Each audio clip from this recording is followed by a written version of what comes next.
Shalom Bapak Ibu Saudara yang dikasihi Tuhan Yesus Kristus. Apa kabar Anda hari ini? Dimanapun Anda berada, saya berharap Anda selalu dalam keadaan yang baik. Dan sangat senang saya kembali bisa menyapa Anda melalui program Sapaan Gembala GKI Manyar. Saudara dikasihi Tuhan, kita tentu masih mengingat masa kecil kita, di mana kedua orang tua kita seringkali mengajarkan sebuah pesan moral yang sangat berharga bagi kita. Ketika saya masih kecil, orang tua saya selalu mengingatkan kepada saya untuk saling berbagi dengan teman-teman yang ada di sekitar saya untuk hal apapun yang saya miliki, sesederhana apapun itu.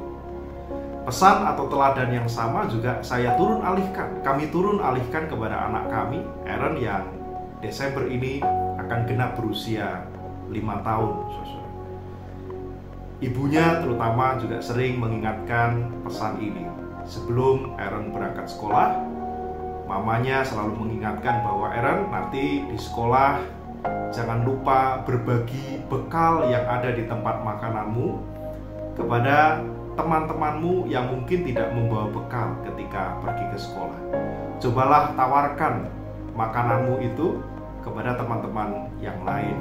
Siapa tahu mereka memerlukannya. Nah, Bapak Ibu Saudara, pesan-pesan yang baik tentang indahnya saling berbagi ini, kita sadari bahwa semakin bertumbuhnya atau semakin bertambah usia kita, agaknya ini menjadi sebuah pergumulan tersendiri. Betapa sulitnya kita menghayati pesan-pesan yang baik ini sebagai orang yang dewasa, sebagai orang yang bertumbuh dewasa, sebagai orang yang memiliki begitu banyak pergumulan-pergumulan kehidupan. Seringkali tindakan berbagi menjadi tindakan yang kemudian sulit untuk kita lakukan. Tentu dengan berbagai macam pertimbangan dan bahkan mungkin kekhawatiran-kekhawatiran yang ada dalam pikiran kita. Kalau saya berbagi, apakah saya akan tetap bisa mencukupi apa yang saya perlukan dalam kehidupan ini? Bagaimana dengan diri saya? Bagaimana dengan keluarga saya? Dan lain sebagainya.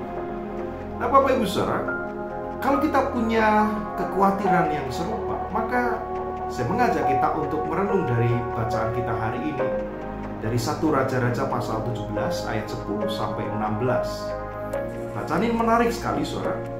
Sebab ini adalah kelanjutan dari kisah di mana Elia diutus Tuhan menemui Raja Ahab untuk memberitahukan bahwa akan ada kekeringan di Israel selama 3,5 tahun karena Israel berpaling dari Tuhan dan menyembah Baal. Ini pola yang biasa kita temukan dalam Perjanjian Lama, di mana para pelihat atau para nabi diutus oleh Tuhan untuk menyampaikan berita kepada umatnya, termasuk ketika Israel itu tidak setia, berpaling dari Tuhan dan menyembah ilah-ilah lain. Maka para nabi diminta untuk menjadi para penyambung lidah Allah untuk memberitahukan bahwa akan ada penghukuman yang datang dari Tuhan. Tetapi ternyata Alkitab menceritakan bahwa sekalipun terjadi kekeringan di Israel selama 3,5 tahun, Elia tetap dipelihara oleh Tuhan, sehingga dia aman dan terjamin makan dan minumnya. Bisa kita lihat dalam bacaan kita hari ini. Dan dikisahkan suatu kali Elia pergi ke tepi sungai Kerit yang letaknya ada di sebelah timur sungai Yordan. Anda bisa membaca di ayat kedua dan ketiga. Tetapi karena sungainya dikisahkan lama-kelamaan menjadi kering, maka Tuhan kemudian menyuruh Elia untuk pergi ke daerah Sarfat, karena Tuhan mengatakan bahwa di sanalah dia akan berjumpa dengan seorang janda yang akan memberi dia makan. Nah, setelah singkat cerita, Elia pergi, lalu dia bertemu dengan janda di Sarfat itu, dan permintaan Elia adalah dia minta diambilkan minum dan dibuatkan sepotong roti bunda. Apa jawaban janda itu? Mari kita lihat di ayat ke-12. Perempuan itu menjawab, "Demi Tuhan Allahmu yang hidup, sesungguhnya tidak ada roti padaku sedikit pun, kecuali segenggam tepung dalam tempayan dan sedikit minyak dalam buli-buli, dan sekarang aku sedang mengumpulkan 2-3 potong kayu api, kemudian aku mau pulang dan mengolahnya bagiku dan bagi anakku, dan setelah kami memakannya maka kami akan mati." Janda itu mengatakan, "Engkau meminta minum, oke, tetapi engkau juga meminta dibuatkan sepotong roti bunda." Dan dia mengatakan, "Kalau aku menuruti keinginanmu itu, maka bahan makanan kami yang sangat terbatas tidak cukup untuk menopang kehidupan kami berdua, saya dan anak saya, dikatakan janda.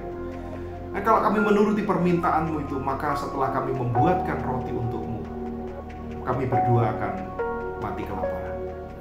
Kira-kira itulah yang menjadi pokok dari kekhawatiran si janda di Sarfat ini. Tetapi poinnya saudara terletak di ayat ke-14 sampai ayat ke-16. Dikatakan, sebab beginilah firman Tuhan Allah Israel, tepung dalam tempayan itu tidak akan habis, dan minyak dalam buli-buli itu pun tidak akan berkurang sampai pada waktu Tuhan memberi hujan ke atas muka bumi. Lalu pergilah perempuan itu dan berbuat seperti yang dikatakan Elia. Maka perempuan itu dan dia serta anak perempuan itu mendapat makan beberapa waktu lamanya. Tepung dalam tempayan itu tidak habis, dan minyak dalam buli-buli itu tidak berkurang, seperti firman Tuhan yang diucapkannya dengan perantaraan Elia. Tepung itu tidak pernah habis ketika janda di Sarfat ini berbagi kepada Elia. Saudara, mungkin ini di luar nalar dan logika kita.